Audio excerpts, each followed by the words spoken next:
Hello there, dear friends. Thank you so much for joining me on part 3 of the series, How to Abide in Hope Daily as we expect Christ to come back. And in today's video, we'll be focusing on devoting ourselves to persevere in godly character. If you're following along in your Bible, this section is found in 1 Corinthians chapter 15, verse 13 to 25. These verses read so much like 2 Timothy 1:8. God has not given us a spirit of fear, but of power, love, and sound mind.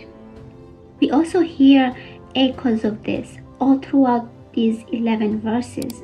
Strength, watchfulness, standing firm, being of good courage. These are important in hard circumstances. Sometimes strength is shown by how we love others. And love is what we see in the household of Stephanus. This guy and his household were the first to believe, but Achaia hadn't even been evangelized that long at this point. It's not likely they had believed for decades. These people were relatively young believers, and yet they were boldly loving other Christians. Persevering in godly character was an act of not only love, but boldness as well. So you might be asking, how do we persevere in boldness?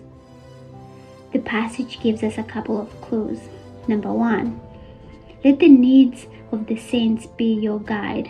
Verses 15 of 1 Corinthians chapter 16 says that Stephanus and his household devoted themselves to the service of the saints. It means they were committed to serving the saints where they needed to be served. Another way to persevere in boldness is by not being afraid to say hard things, especially to those who are teaching a false gospel. Sometimes telling people that they are teaching what is false is right. Let me say that one more time.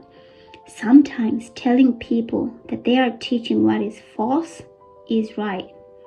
Number 3, leading people away from the Lord is the opposite of the grace Paul mentions, which he opened this letter and here also closes it.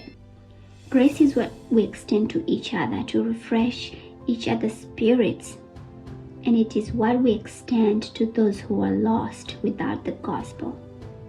It's also what God extends to us every minute of the day, helping us to stay in Him, expecting His return. Friends, let us consider how we can live lives expecting the return of Jesus in every area of our lives, in our finances, in following His lead, and pursuing Him in godliness. Day by day, draw near to Him by doing these things. Dear friends, I really hope that this series has really encouraged you to abide in hope daily as you expect Christ to come back soon.